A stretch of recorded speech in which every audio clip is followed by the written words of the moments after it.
Hey everyone, thank you so much for tuning in. I am Brian here at Red Leaf Ranch, and as you can see, it is a beautiful sunny day here in Tennessee, and it's late March, so it's a great time to finally transplant our brassica seedlings into the garden. I have been growing my brassica seedlings indoors for a little over a month now, and it's finally time to transplant them into the ground.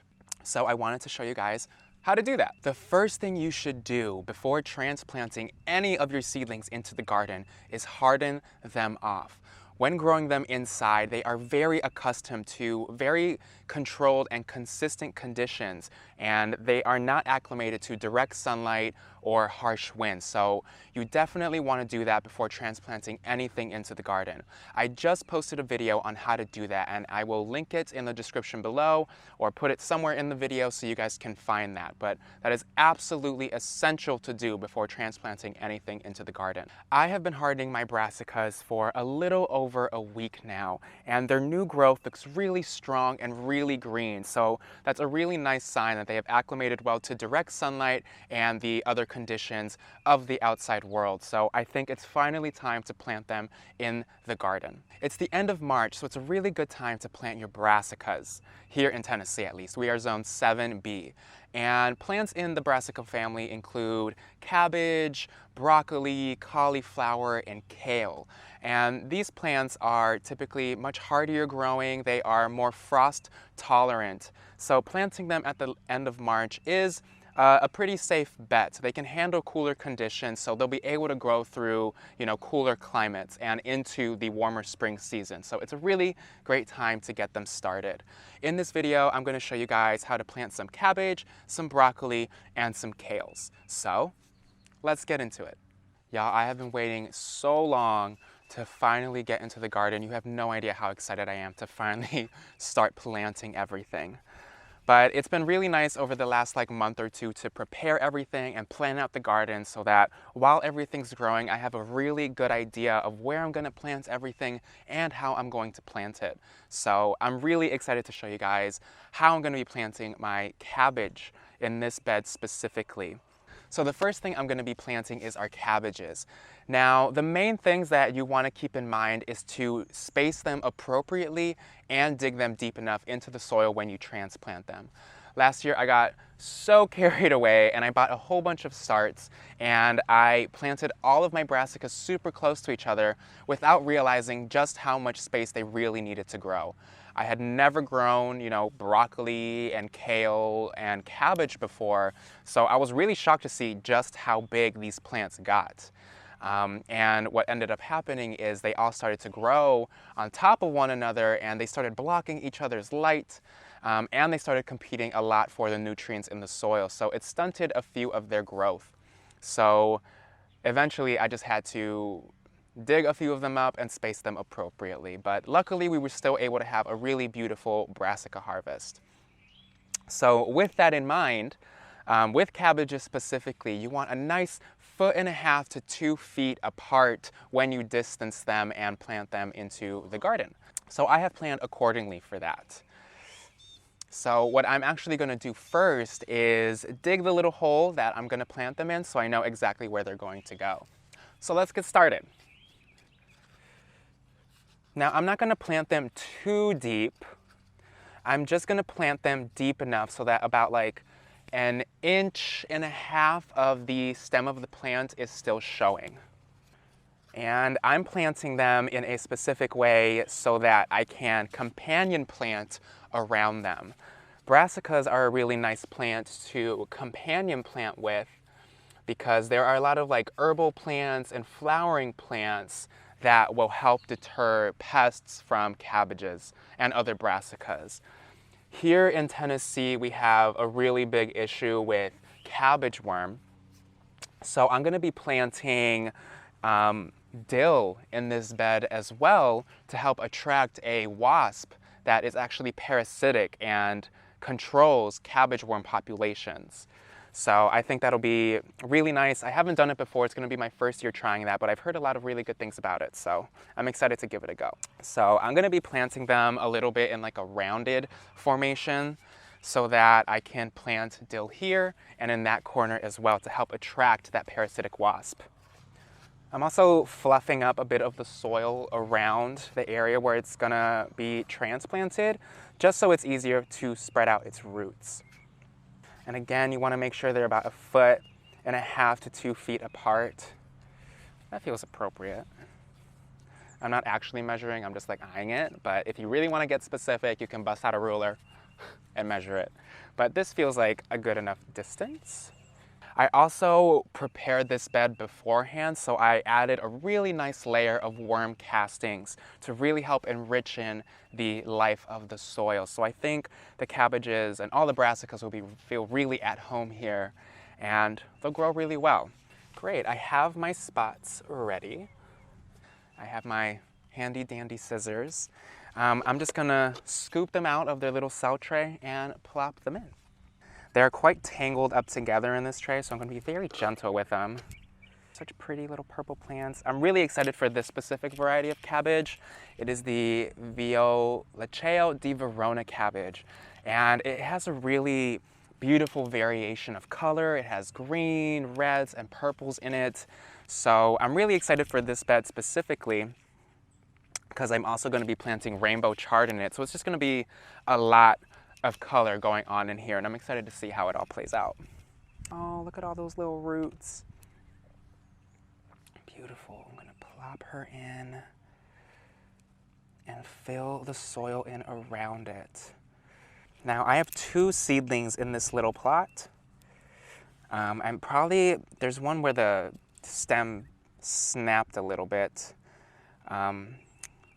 So I'm probably gonna cut that one out and leave the stronger looking one growing and let the other one just decompose in place so that it helps like enrichen, the soil around it and decompose and give nutrient to the one that's doing well.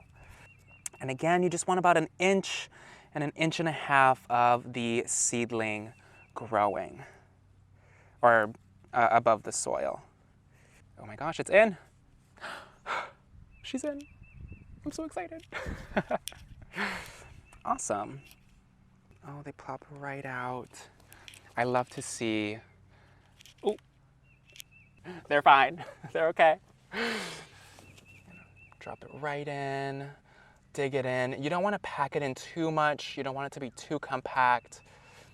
You want them to have really good opportunity to expand their roots, and that's easier when the soil's fluffier.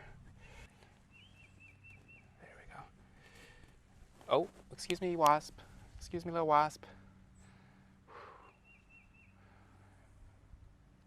It's hard when you want to be one with nature, but wasps are still very scary. They're scary little bugs. Bury it in a little bit, make sure it's nice and fluffy. Oh, great. And again, you want a good inch and a half of the plant, of the stem showing.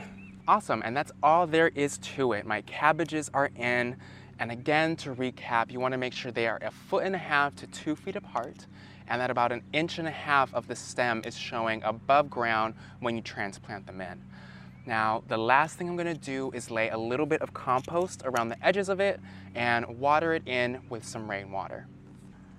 Just wanna make sure they have all of the nutrients they need to grow their best.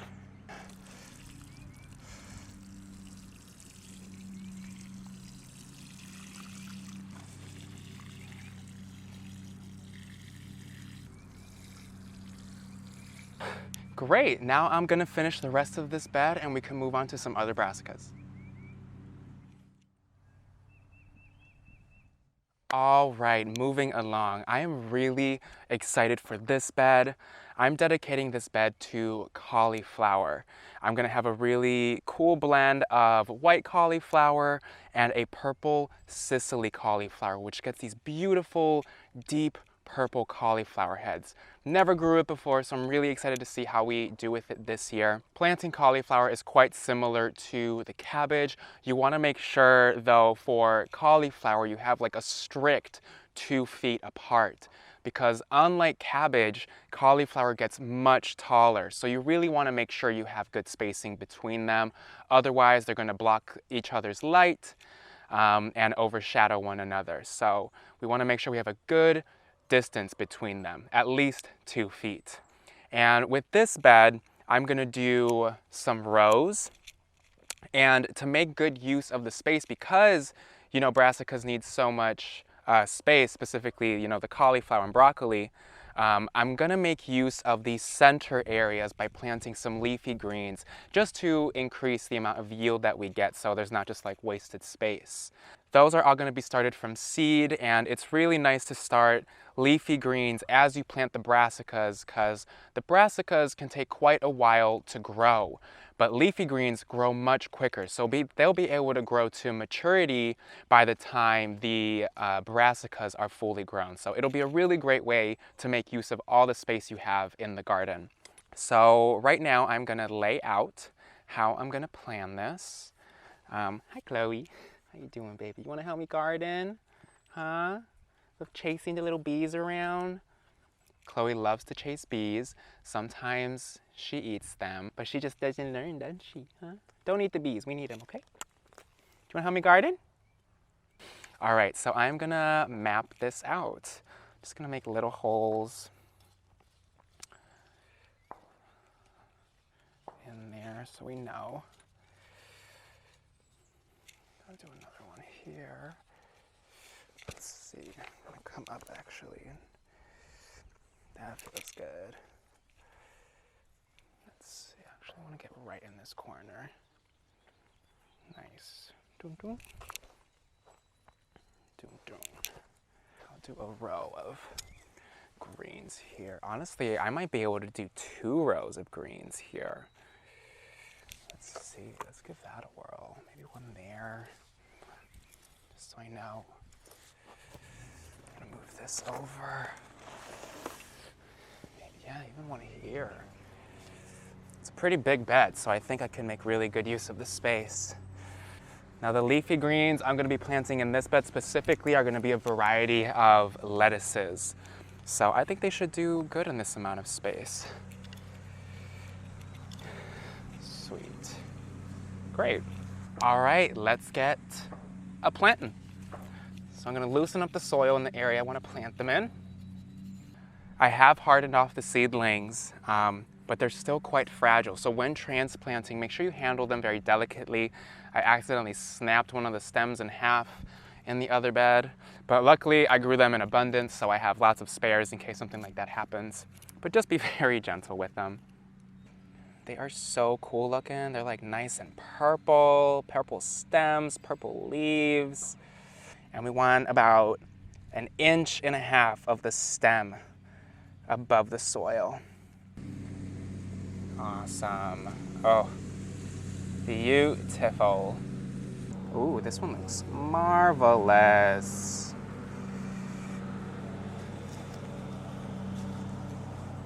Oh my gosh, yes. I can just hear them screaming like, oh, I'm so happy. I have so much room to grow now. Beautiful, those look amazing.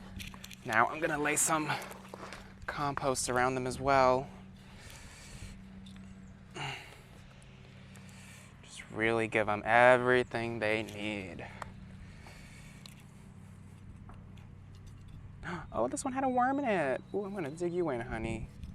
We love our worms. Worms are essential. And our final step, water them in.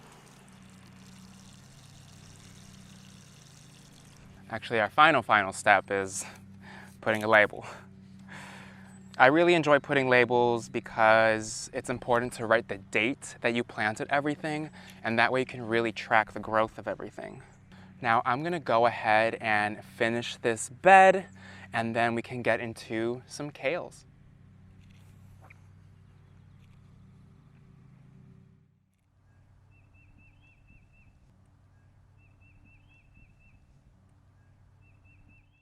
Alrighty, we are onto our final plant in the Brassica family, and that's gonna be our kales. I have this really long bed saved specifically for them, and I'm gonna experiment a bit with this bed. If you don't know, brassicas really love nitrogen. They can be very heavy feeders, especially the bigger they get. So I'm gonna do a long row of brassicas, of kales, down the center of this bed, and on the outskirts I'm gonna be planting beans, and I'm gonna do a ground cover of clover. Both beans and clover are known to be nitrogen fixers in the soil, so I'm excited to see how that plays out and how that feeds, the kale, and hopefully we get some really big, abundant kale. But it is very experimental, and I will update you guys and show you how that progresses. But for now, it's time to plant some kale. Kale is another one you want to plant 2 feet apart because they get really tall and you don't want them to overshadow one another. For this long bed, it's a little harder to gauge the distance, so I'm actually going to use a measuring tape to space them out.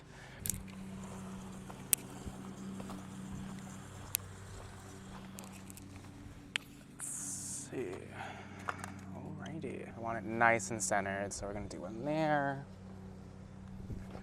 5.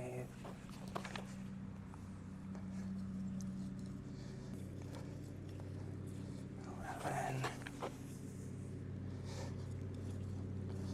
We'll see if we plant one here.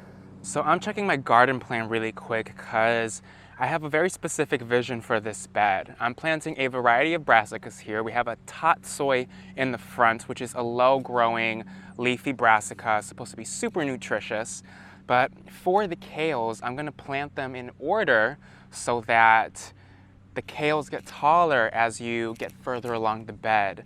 So in the front, we're going to have a blue kale, then a Russian red kale, and in the back, 1,000 head kale, which gets really tall and it's massive. So I think it'll be really cool to see that it cascade upward. So I'm going to start with my Russian red kale. Again, like the other brassicas, it is quite simple to plant them. You just want to make sure they're about an inch and a half above the soil, or at least their stem is showing an inch and a half above the soil. Ooh, that's a really nice big one. Here we go. Beautiful. And again, I'm gonna do a little layer of compost around to help replenish more of the soil there.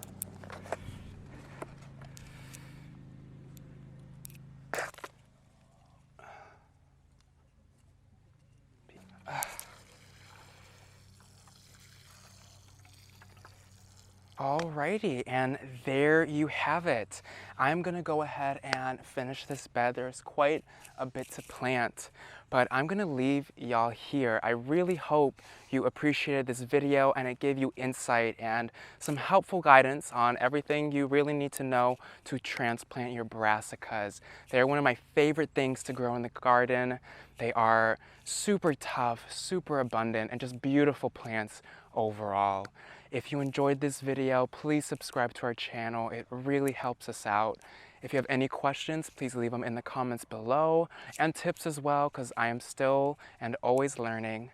I will be sure to keep you guys updated on the progress of the brassica beds, and I'm really excited to finally be growing again. If you'd like to support the ranch further, I'm gonna leave a link in the description below where you can buy handmade, all-natural soaps and soy candles made by yours truly, and all of the proceeds go back to the ranch to benefit all of the work that we're doing here. Again, thank you all so much for watching. I appreciate all the love and support. Until next time, take care, everyone.